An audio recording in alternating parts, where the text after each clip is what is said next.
ታሪካችን የሚጀምረው በኢየሩሳሌም አውራ ጎዳናዎች ላይ ነው። የክርስትና እምነት ገና ማቆጥቆጥ በጀመረበት፣ ፍቅርና ስደት ባለበት ያ ዘመን፣ በዚያ በሁከትና በተጋድሎ መካከል አንድ ስም እንደ መብረቅ ጎልቶ ወጣ። እርሱም እስጢፋኖስ። ስሙ አክሊል ማለት ነው። በእርግጥም የሰማዕታት ሁሉ አክሊል ሆኖ ታሪኩን በደሙ የጻፈ። ቤተ ክርስቲያን በቁጥር እያደገች ስትመጣ ለድሆችና ለምስኪኖች የሚደረገው እንክብካቤ ሥርዓት እንዲይዝ 7 ታማኝ ሰዎች ተመረጡ። እስጢፋኖስ ከእነዚህ መካከል ቀዳሚው ነበር። እርሱ በጸጋና በኃይል የተመላ ድንቅ ተአምራትን በሕዝቡ መካከል የሚያደርግ የእግዚአብሔር ሰው። ነገር ግን ብርሃን ባለበት ሁሉ ጨለማ አይጠፋምና የእርሱ በጎነት በጠላቶቹ ዘንድ ቅናትን ቀሰቀሰ። እስጢፋኖስን በሐሰት ምስክሮች ከሰሱት። በሙሴና በእግዚአብሔር ላይ የስድብ ቃል ተናግሯል አሉት። ሸንጎው በሙሉ ትኩር ብሎ ተመለከተው። በዚያ በሞትና በሕይወት መካከል በቆመበት ቅጽበት ፊቱ እንደ ሰው ሳይሆን እንደ መልአክ ፊት ያበራ ነበር። እስጢፋኖስ ግን አልተሸበረም። ይልቁንም የአባቶቻቸውን ታሪክ ከአብርሃም ጀምሮ እስከ ክርስቶስ ድረስ በድፍረት ዘረዘረላቸው። እናንተ አንገተ ደንዳኖች አላቸው፣ ሁል ጊዜ መንፈስ ቅዱስን ትቃወማላችሁ። የሸንጎ ሰዎች በንዴት ልባቸው ተሰነጠቀ፣ ጥርሳቸውንም አፋጩበት። እስጢፋኖስ ግን በመንፈስ ቅዱስ ተመልቶ ወደ ሰማይ ትኩር ብሎ ተመለከተ። ያየውንም እንዲህ ሲል መሰከረ፣ እነሆ ሰማያት ተከፍተው የሰው ልጅም በእግዚአብሔር ቀኝ ቆሞ ያለው። ይህ ንግግር ለጠላቶቹ የመጨረሻ ቁጣ ሆነ። ጆሮአቸውን ደፍነው በአንድ ልብ ወደ እርሱ ሮጡ። ከከተማ አስወጥተው ይወግሩት ጀመር።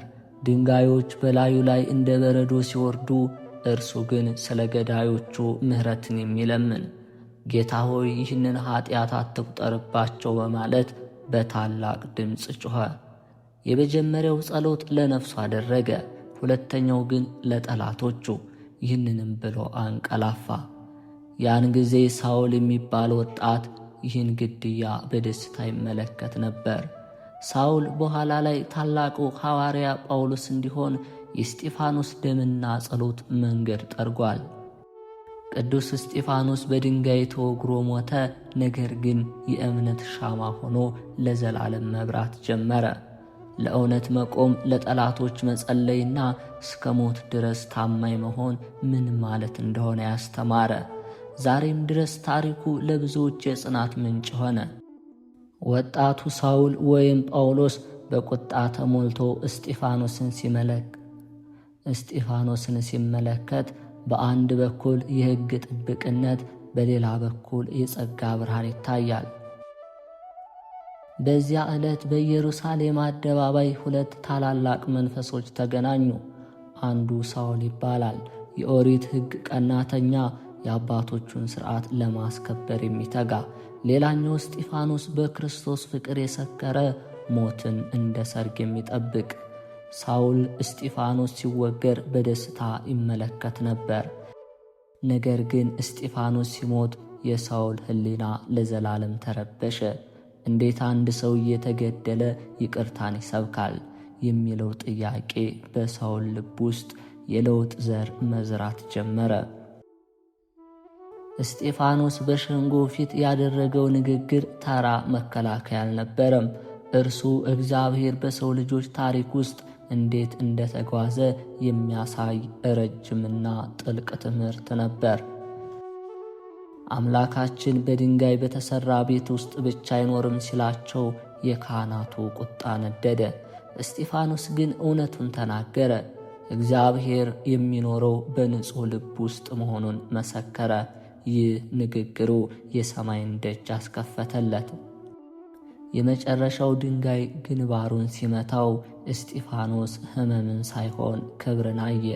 ዓለምን በጭካኔ ስትሸኘው ሰማይ በደስታ ተቀበለችው። ቅዱስ ዮሐንስ አፈወርቅ ስለ እስጢፋኖስ ሲናገር እንዲህ ይላል፣ እስጢፋኖስ ድንጋዮቹን እንደ አበባ ይቆጥራቸው ነበር፣ ምክንያቱም ወደ ጌታው የሚያደርሱት ደረጃዎች ነበሩና። ዛሬም ቢሆን የቅዱስ እስጢፋኖስ ታሪክ ለእኛ ትልቅ ትምህርት ያለው፣ በዙሪያችን የጥላቻ ድንጋዮች ሲወረወሩብን እኛ ምን አይነት ምላሽ እንሰጣለን? እንደ እስጢፋኖስ ለጠላቶቻችን መጸለይ እንችል ይሆንን? እውነት መናገር ዋጋ ያስከፍላል። ነገር ግን ያ ዋጋ ዘላለማዊ ክብርን ያወርሳል። እስጢፋኖስ ሞተ፣ ግን አልጠፋም። ዛሬም በቤተ ክርስቲያናችን ታሪክ በምእመናን ልብና በሰማያዊ መንግሥት ስሙ በወርቅ ቀለም ተጽፎ የሚኖር ቅዱስ እስጢፋኖስ። እስጢፋኖስ ዲያቆን ብቻ አልነበረም። እርሱ በዘመኑ ከነበሩት ታላላቅ ምሁራን ጋር ፊት ለፊት የሚጋፈጥ የጥበብ ሰው፣ ከሊበርቲኒም ከቀሬናም ከእስክንድሪያም ከኪልቅያና ከእስያም የመጡ ሰዎች ሊከራከሩት ተነሱ። ነገር ግን በውስጡ ካለው ጥበብና ከመንፈስ ቅዱስ ኃይል የተነሳ ሊቋቋሙት አልቻሉም። መከራከር ሲያቅታቸው እውነትን በሐሰት ሊሸፍኑ ወሰኑ። ለዚህ ነው በብር የተገዙ የሐሰት ምስክሮች አዘጋጁት። እስጢፋኖስን ድል ያደረጉት በቃል ሳይሆን በሴራ ነበር። እስጢፋኖስ ለምን ተገደለ? ምክንያቱ ደፋር ስለነበረ ብቻ አይደለም። እስጢፋኖስ የቤተ መቅደሱንና የሕጉን መለወጥ ሲሰብክ የሃይማኖት መሪዎች ሥልጣናቸው አደጋ ላይ እንደወደቀ ተሰማቸው።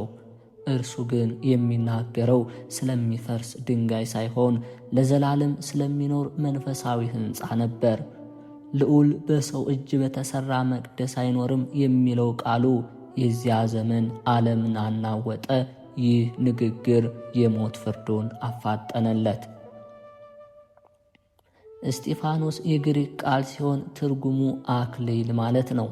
ታሪኩን በሚገርም ሁኔታ የሚገልጽ ስም እርሱ በመጀመሪያው የክርስትና ዘመን ለተነሱ ሰማዕታት ሁሉ የመሪነት አክሊል ደፋ።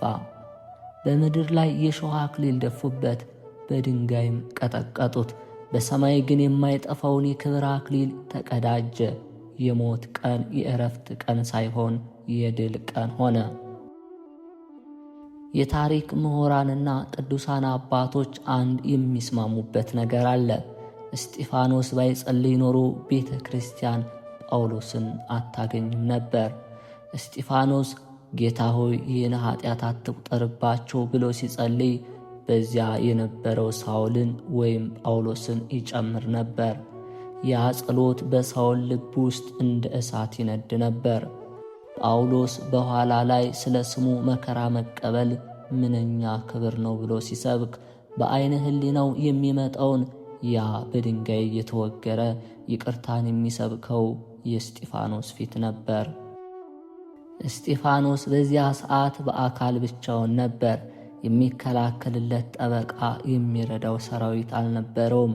ነገር ግን በውስጡ ያለው የእውነት መንፈስ ከቆሙበት ሸንጎ በላይ ግርማ ነበረው። ዓለም ዝም በል ስትለው እርሱ ግን እውነት ላለሁ አለ። ፍርሃት በሞት ጥላ ውስጥ ሲያደባ እርሱ ግን የሕይወት ብርሃንን አየ። ጽናት ማለት እንዲህ ነው። ሰው ሁሉ ሲቃወምህ እግዚአብሔር ካንተ ጋር መሆኑን አምነህ መቆም። እስጢፋኖስ ላይ የተወረወሩት ድንጋዮች እርሱን ሊያጠፉት የመጡ ይመስሉ ነበር። ነገር ግን እነዚያ ድንጋዮች ለእርሱ ወደ መንግሥተ ሰማያት መውጫ ደረጃዎች ሆኑ። ጠላቶቹ በድንጋይ ሊቀብሩት ሞከሩ። እርሱ ግን በድንጋዮች መካከል ሆኖ የክብርን አክሊል ተቀበለ። ዛሬ የወገሩት ሰዎች ስም ጠፍቷል። የወረወሩባቸው ድንጋዮችም ደቀው አፈር ሆነዋል። የእስጢፋኖስ ስም ግን ከ2000 ዓመታት በኋላ እንደ ፀሐይ ያበራል። መጽሐፍ ቅዱስ ስለ እስጢፋኖስ ሞት ሲናገር ሞተ አላለም፣ ይልቁንም አንቀላፋ ነው የሚለው።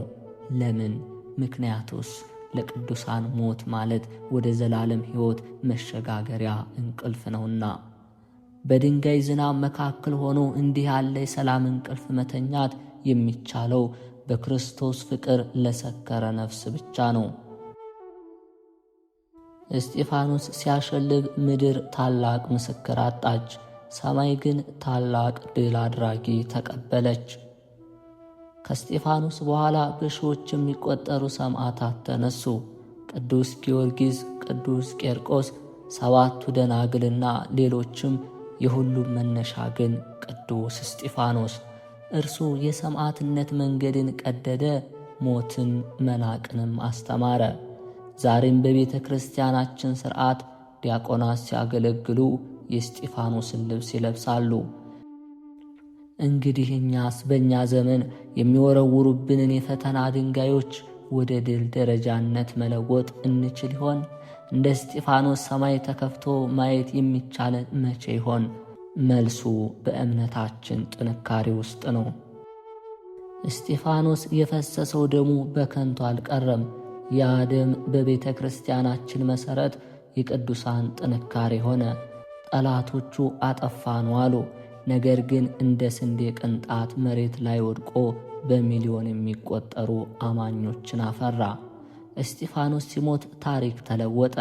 ከእንግዲህ ሞት የሚያስፈራ ሳይሆን ወደ ጌታችን ኢየሱስ ክርስቶስ መሄጃ ድልድይ መሆኑ ታወቀ። የጥንት ቤተ ክርስቲያን በእስጢፋኖስ ደም ተቀባች፣ በድፍረቱም አጌጠች። ስሙ አክሊል ነበርና አክሊሉን በድል ተቀበለ። ይህ አክሊል ከወርቅ የተሠራ ሳይሆን ከጽናትና ከፍቅር የተገመደ። የእስጢፋኖስ አክሊል ዛሬም ለሁላችን ይታያል። በፈተና መሃል ለምንጸልይ፣ በእውነት ለምንቆም፣ ለጠላቶቻችን ምሕረትን ለምንለምን ሁሉ እርሱ ቀዳሚ ሆነ እንጂ የመጨረሻው አይደለም። በሰማይ ቤት ለእውነት ምስክሮች የተዘጋጀው ታላቅ ድግስ በእስጢፋኖስ ደስታ ተጀመረ። እስጢፋኖስ በመከራ ሁሉ ጌታውን ይመስል ነበር። ክርስቶስ በመስቀል ላይ ሆኖ አባቶ የሚያደርጉትን አያውቁምና ይቅር በላቸው እንዳለ፣ እስጢፋኖስም በድንጋይ መካከል ሆኖ ይህን ኃጢአት አትቁጠርባቸው አለ። ጌታችን ነፍሱን ለአባቱ አሳልፎ እንደሰጠ እስጢፋኖስም ጌታ ሆይ ነፍሴን ተቀበል አለ። እርሱ ተከታይ ብቻ አልነበረም፣ የጌታው ሕያው መስተዋት ነው እንጂ። በሞቱ ውስጥ የክርስቶስን ትንሣኤ መሰከረ። በእስጢፋኖስ ሞት ምክንያት አማኞች ወደ ተለያዩ ሀገራት ተበተኑ። በሄዱበትም ሁሉ ወንጌልን ሰበኩ። የእስጢፋኖስ መሞት ወንጌል ከኢየሩሳሌም ወጥቶ ዓለምን እንዲያጥለቀልቅ ምክንያት ሆነ። ጠላቶቹ እሳቱን ለማጥፋት ቢሞክሩም ይልቁንም ብርሃኑ እንዲሰራጭ አደረጉት። እስጢፋኖስ ያየው ነገር አንድ ትልቅ ምስጢር አለው። በመጽሐፍ ቅዱስ ውስጥ ጌታችን በአብ ቀኝ ተቀምጧል ተብሎ እንደሚጠቀሰው እስጢፋኖስ ግን ቆሞ አየሁ አለ። ለምን ቆመ? ቅዱሳን አባቶች እንደሚነግሩን ጌታችን ከዙፋኑ የተነሳው ለሰማዕቱ ምስክርነት ክብር ለመስጠትና እርሱን ለመቀበል። እስጢፋኖስ በምድር ላይ በሰው ፊት ስለመሰከረ ጌታውም በሰማይ በመላእክት ፊት ቆሞ መሰከረለት። ዛሬም ዓለም በድንጋይ ተወግረን ይሆናል። የትችት ድንጋይ፣ የጥላቻ ድንጋይ፣ የመከራ ድንጋይ። ነገር ግን ምስጢሩ ያለው ወደ ላይ አሻቅቦ በማየት ውስጥ ነው። እስጢፋኖስ ድንጋዮቹን አላየም፣ ሰማይን እንጂ።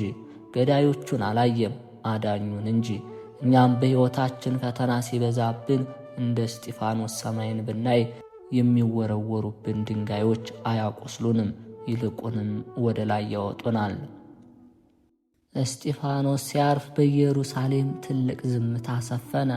ቅዱሳን አባቶች እንደሚነግሩን ደቀ መዛሙርቱ በታላቅ ለቅሶ ቀበሩት። ያ ለቅሶ ግን የሽንፈት አልነበረም፣ የናፍቆት እንጂ። የቤተ ክርስቲያን የመጀመሪያው ዕንቁ መሬት ውስጥ ተቀበረ። ነገር ግን ያ መቃብር ለሌሎች ሰማዕታት የድፍረት ምንጭ ሆነ። ጠላቶቹ አዳፈን ነው ሲሉ፣ እርሱ ግን በሺዎች የሚቆጠሩ ሰማዕታትን ልብ ውስጥ እንደ እሳት ነደደ። እስጢፋኖስ ከሞተ በኋላ ሳውል ለጥቂት ጊዜ ክርስቲያኖችን ማሳደዱን ቀጠለ። ነገር ግን በውስጡ አንድ ነገር ተሰብሮ ነበር። የእስጢፋኖስን ጸጥታ፣ የፊቱን ብርሃንና ያን አስገራሚ የይቅርታ ጸሎት ሊረሳው አልቻለም። ሳውል በደማስቆ መንገድ ላይ በብርሃን ተመትቶ ሲወድቅ የሰማው ድምፅ ሳውል ሳውል ለምን ታሳድደኛለህ የሚል ነበር። ያ ድምፅ በእስጢፋኖስ ላይ ሲወረውሩ የነበሩ ድንጋዮች ድምፅ ጭምር ነበር። እስጢፋኖስ በደሙ የዘራው ዘር በጳውሎስ ሕይወት ውስጥ ታላቅ ፍሬን አፈራ። ዛሬም በዓለም ዙሪያ ያሉ ዲያቆናት ሲቆሙ የታሪካቸው መጀመሪያ ቅዱስ እስጢፋኖስ፣ እርሱን ማገልገል ማለት ዝቅ ማለት እንደሆነ፣ መመስከር ማለት ደግሞ እስከ ሞት መታመን እንደሆነ አሳይቷል።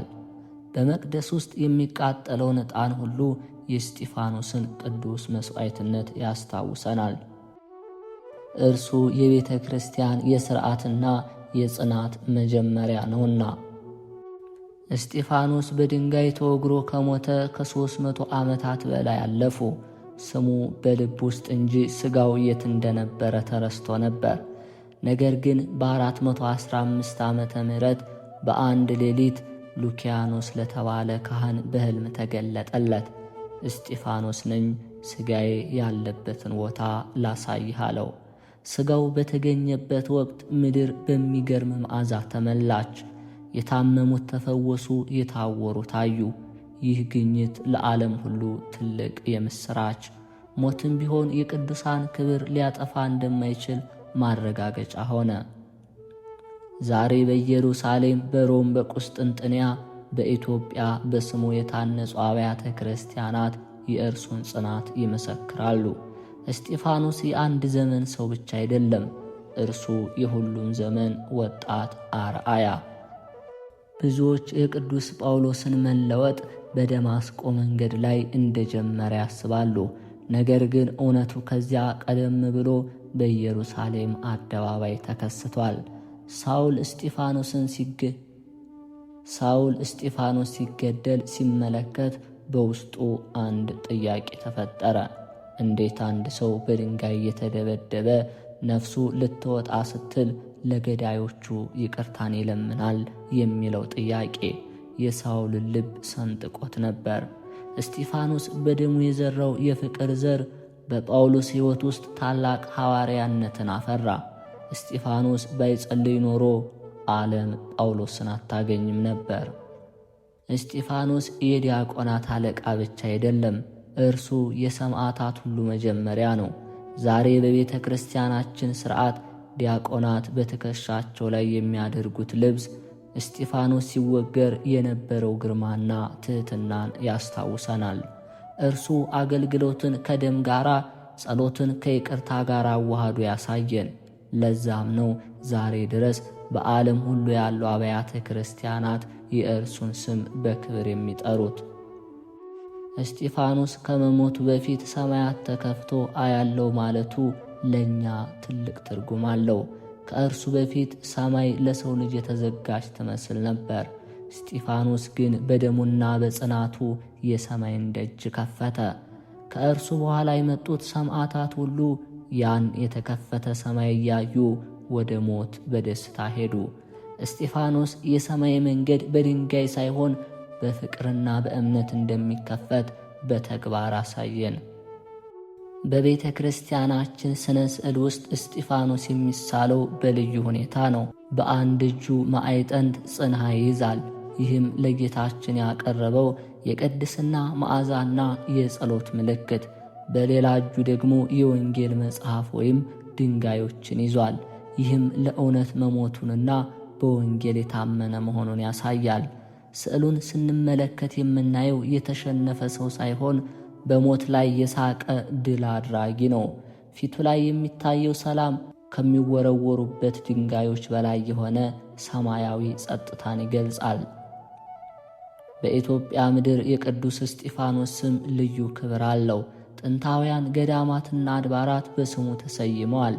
በተለይም የሊቀ ዲያቆናት እስጢፋኖስ በዓል በታኅሳስ 15ና በጥር 1 ቀን በታላቅ ድምቀት ይከበራል። ኢትዮጵያውያን ሊቃውንት በዜማቸው በቅኔያቸው ስለ እስጢፋኖስ ጽናት ሲቃኙ የሰማዕታት በኩር እያሉ ያወድሱታል። እርሱ ለእኛ የጽናት ብቻ ሳይሆን የትሕትና መምህር። እስጢፋኖስ ዛሬ ላላችሁ ዲያቆናትና አገልጋዮች ትልቅ መልእክት አለው። አገልግሎት ከትሕትና ይጀምራል፣ በመሥዋዕትነት ይፈጸማል ይላችኋል። ማገልገል ማለት በምዕመናን ፊት መታየት ብቻ ሳይሆን እንደ እስጢፋኖስ ለምስኪኖች እንጀራ ማደል፣ ለጠላቶች መጸለይ፣ ለእውነት ራስን አሳልፎ መስጠት። የእስጢፋኖስ መንገድ የፍቅር መንገድ፣ የፍቅር መንገድ ደግሞ መጨረሻው ሰማያዊ ክብር። እንግዲህ የቅዱስ እስጢፋኖስ ታሪክ በድንጋይ ተጀምሮ በአክሊል ተፈጽሟል። ዓለም በጭካኔ ስትሸኘው ሰማይ በደስታ ተቀበለችው። እርሱ በድንጋይ ዝናብ መካከል ሆኖ የፍቅር አበባን ያበቀለ፣ በጥላቻ መካከል ሆኖ የይቅርታን ወንዝ ያፈሰሰ ድንቅ ምስክር ቅዱስ እስጢፋኖስ ዛሬም በቤተ ክርስቲያናችን መቅደስ ውስጥ የሚሰማው የማዕጠንት መዓዛ፣ የሚበራው የሻማ ብርሃንና የሚዘመረው ዝማሬ ሁሉ የዚህን ታላቅ ሰማዕት ጽናት ያስታውሰናል። ውድ የመዝገበ ቅዱሳን ቤተሰቦች፣ ይህን ታሪክ ሰምተን ስናበቃ ራሳችን እንዲህ ብለን እንጠይቅ። በሕይወታችን የጥላቻና የትችት ድንጋዮች ሲወረወሩብን እኛ ምላሻችን ምንድን ነው? እንደ እስጢፋኖስ ወደ ሰማይ አሻቅቦ ማየት፣ ለገዳዮች መጸለይ፣ እስከ ሞት ድረስ በእውነት መቆም ይቻለን ይሆን? የዚህ ሰማዕት ታሪክ ለጥቂት ደቂቃዎች የምንሰማው ተራ ወሬ ሳይሆን በሕይወታችን ልንኖረው የሚገባ የእምነት ፋና። የቅዱስ እስጢፋኖስ ረድኤትና በረከት፣ የጽናቱ ኃይል፣ የጸሎቱ አማላጅነት ከሁላችን ጋር ይሁን። ዛሬም ነገም ለእውነት የምንቆም ለፍቅር የምንገዛ ያድርገን። ይህን መንፈሳዊ ጉዞ አብራችሁን ስለተጓዛችሁ ከልብ እያመሰገንን ለሌሎች በረከት እንዲሆን ቪዲዮውን ሼር በማድረግ በሚቀጥለው በሌላ ድንቅ የቅዱሳን ታሪክ እስከምንገናኝ ሰላም እግዚአብሔር ከሁላችሁ ጋር ይሁን። አሜን።